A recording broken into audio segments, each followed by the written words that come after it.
These Bolivians are saying no. No to corruption, no to squandering public money, and no to the president. They're rallying against Evo Morales' bid for re-election, after he's been accused of embezzlement and influence peddling. People across Bolivia think their country is pretty corrupt. On a global scorecard, Bolivia looks bad. It's 112th out of 180 countries. The report card comes out once a year, and the countries at the top and the bottom of this year's list look familiar. The 5 best: New Zealand, Denmark, Finland, Norway and Switzerland. And the worst offenders: Somalia, South Sudan, Syria, Afghanistan and Yemen.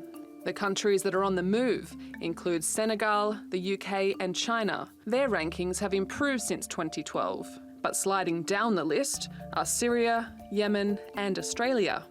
The highest score on the index is 100, which means a government is clean. But more than 2/3 of countries score below 50, meaning high levels of corruption. The report says more than 6 billion people live in countries that are corrupt. Many countries are trying to root out corruption, but often many of the accused complain they are the victims of political manoeuvring. In Greece on Thursday, the parliament voted to set up a committee to investigate 10 politicians over allegations of bribery. We won't help cover up, conceal or bury one of the biggest scandals in modern Greek history. The Greek people have the right to demand that everything comes to light and to learn the truth. The Prime Minister is talking tough. Greece is 59th on the list, and it's improved its ranking in the past 5 years. In Israel, Prime Minister Benjamin Netanyahu is waiting to find out whether the Attorney General will indict him over several allegations of corruption. But Israel is actually in a good position, climbing to 32nd on the list. Donald Trump promised to drain the swamp in Washington during his presidential campaign. But now he's facing allegations of possible collusion with Russia. Despite that, the public has a positive outlook. The US has improved slightly from last year and now sits in 16th place. The index is based on public opinion. While it may not reflect the true extent of a country's corruption, it could put some governments on notice to clean up their act. Liz Maddock, TRT World. So, how does Transparency International arrive at its conclusions? To help us answer that is Alejandro Salas.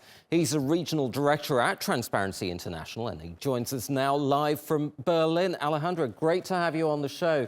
Thank you very much indeed for your time. We'll get to that question about the methodology in a second, but let's focus on this year's index. How does it differ from last year's?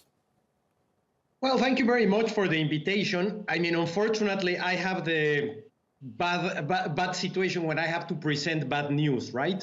Because what we found this year is that 2/3 of the countries, of the 180 countries we are ranking, score less than 50, which is the middle of the table. Those are definitely bad news. And it shows us that corruption continues being a structural problem all around the world, and there's no country that is free of this challenge. That is the main message. And unfortunately, this has been a trend in the last years.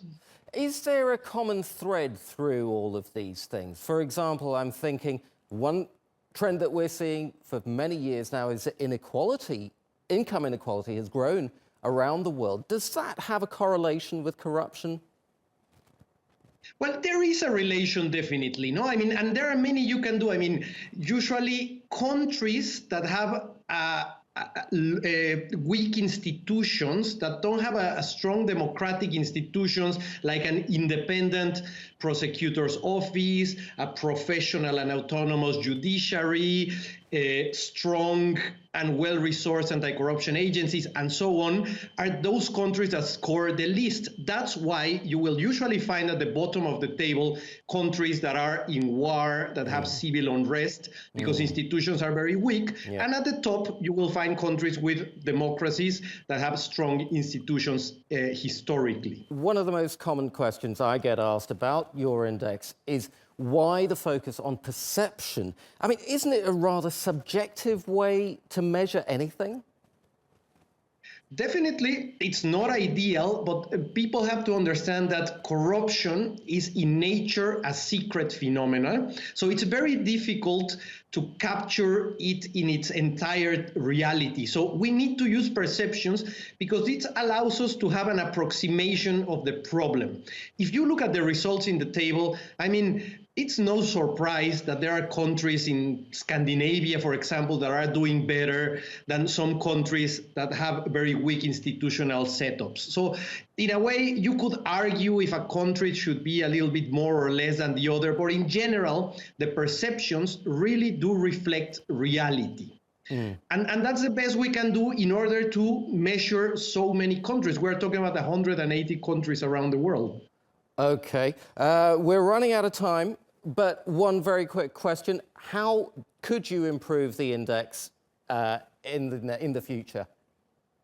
That's a wonderful question, because what we see now is that almost every country is doing something, but not enough. So a few spectacular arrests, for example, taking to jail, I remember South Korea last year, a president was impeached, is now undergoing prosecution. You showed a picture of Benjamin Netanyahu before he's being questioned. So these are things that are important, but not enough.